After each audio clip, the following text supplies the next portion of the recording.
Salibonani Linjani. That is hello, how are you? In my mother tongue is Indebele. My name is Mduduzi Brian Lunga, and today I'll be presenting to you a paper that I put together entitled The Educational Evidence Mirage, a persuasive case for reform within our educational institutions. Imagine celebrating a medical breakthrough based on how many pills were manufactured, not how many patients were cured. It sounds very absurd, doesn't it? Yet this is exactly where we are and what we are doing with education across Africa today. We are witnessing some of the most sophisticated statistical illusion in modern day policymaking. Governments are throwing elaborate parties celebrating literacy rates, while graduates can't write job applications. Ministers are cutting ribbons to new universities, whilst unemployment amongst degree holders is at an all-time high. International donors are applauding test score improvements, while businesses are pulling their hair out over graduate incompetence. Ladies and gentlemen, Africa's education systems have mastered the art of spectacular statistical success while driving catastrophic practical failure. There's a lot of uncomfortable truths, and let me share some with you today. This will challenge everything you think you know about educational progress within the continent.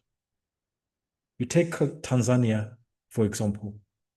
We celebrate an 82% literacy rate, which is quite impressive, right? But what the statistics don't tell you is that 60% of secondary school graduates cannot compose effective CVs. Think about that for a minute. We are saying people are literate who cannot perform the most basic written communication required for employment.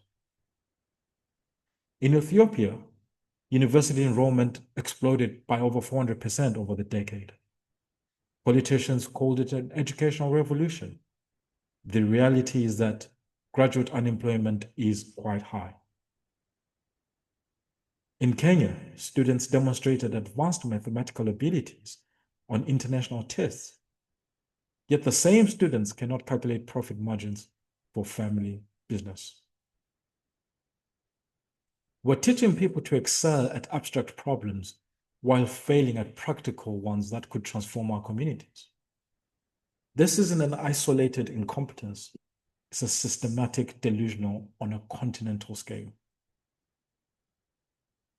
Let me walk you through some critical symptoms that I think our education system is suffering from.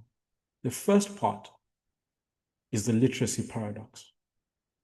Rwanda achieved universal primary education, which is a massive triumph, but village leaders report that young people cannot write coherent meeting notes for community gatherings. We're producing people who can read but cannot communicate effectively in writing. The second part is numeracy deception. Botswana has some of the highest mathematical test scores in Southern Africa, yet their graduate accountants require extensive extra training before they can manage small business finances. We're creating a mathematical performer that is not a mathematical thinker. Third, the Qualification Inflation Crisis. South Africa Skills Development Authority reports that there's acute shortages in sectors that are simultaneously producing thousands of certified graduates annually. We have an unemployment and skills shortage in the same field as the graduates. How is that possible? Fourth, we look at the Competency Void.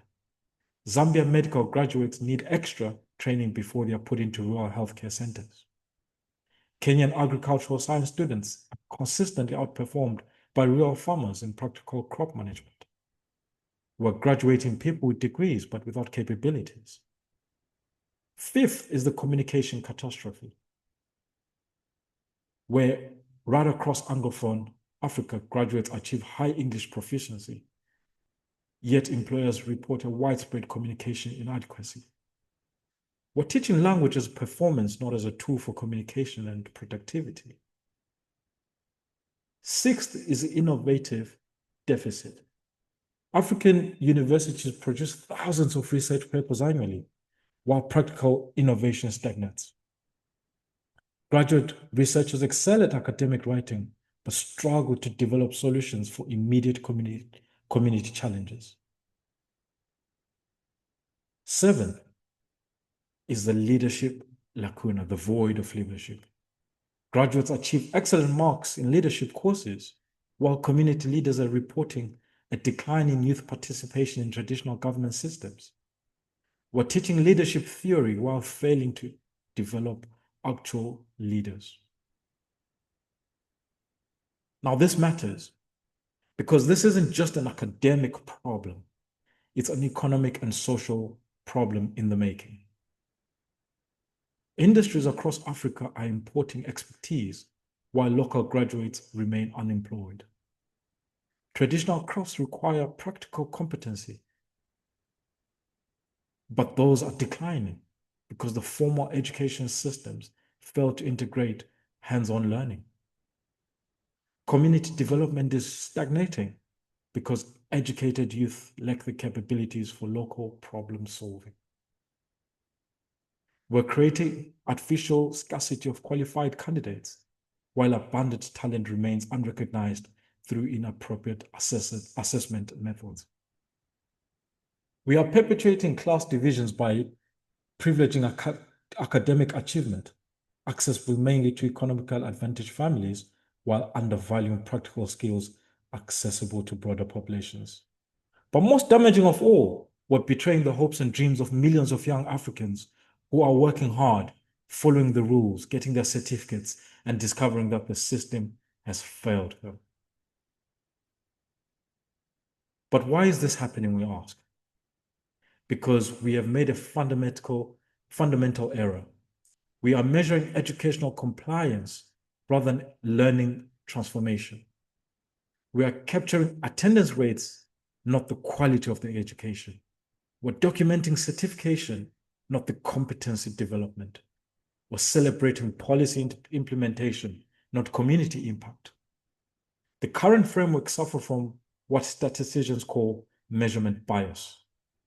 We evaluate easily quantifiable indicators while ignoring the harder to measure but infinitely more important outcomes like practical competency, creativity in problem solving. We have created a perverse educational system.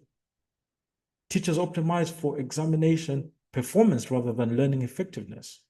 Universities prioritize graduation rates over employment outcomes. Policymakers celebrate improvements based on statistics while ignoring graduates' dissatisfaction and employer complaints. We are essentially running elaborate statistical theaters that mask educational outputs. We can fix this, and the solution isn't more of the same. It's a fundamental redevelopment of how we measure educational success. We need competency-based evidence systems that measure practical application rather than theoretical knowledge. We need employer integration programs that mandate industry participation in curriculum development. We need community impact metrics, where local leaders assess graduate contributions to development. Most importantly, we need a long, hard look at our performance studies that track the graduate performance over 5 years post-certification, not immediate post-examination success. We need an integrated assessment revolution that combines academic evaluation with practical demonstration requirements. We need to measure what matters, not what is just easily measurable. Ladies and gentlemen, the point and the choice before us is clear. We need to continue celebrating comfortable statistical illusions, or we can face uncomfortable practical realities. We can continue producing graduates who can pass tests but cannot solve problems, or we can create an education system that develops actual capabilities. We can continue measuring educational compliance, or we can start measuring learning transformation. Educational liberation begins with evidence. Freeing assessments from bureaucratic convenience towards meaningful learning measurement. The question isn't whether we can afford to make the changes. The question is whether we can afford not to.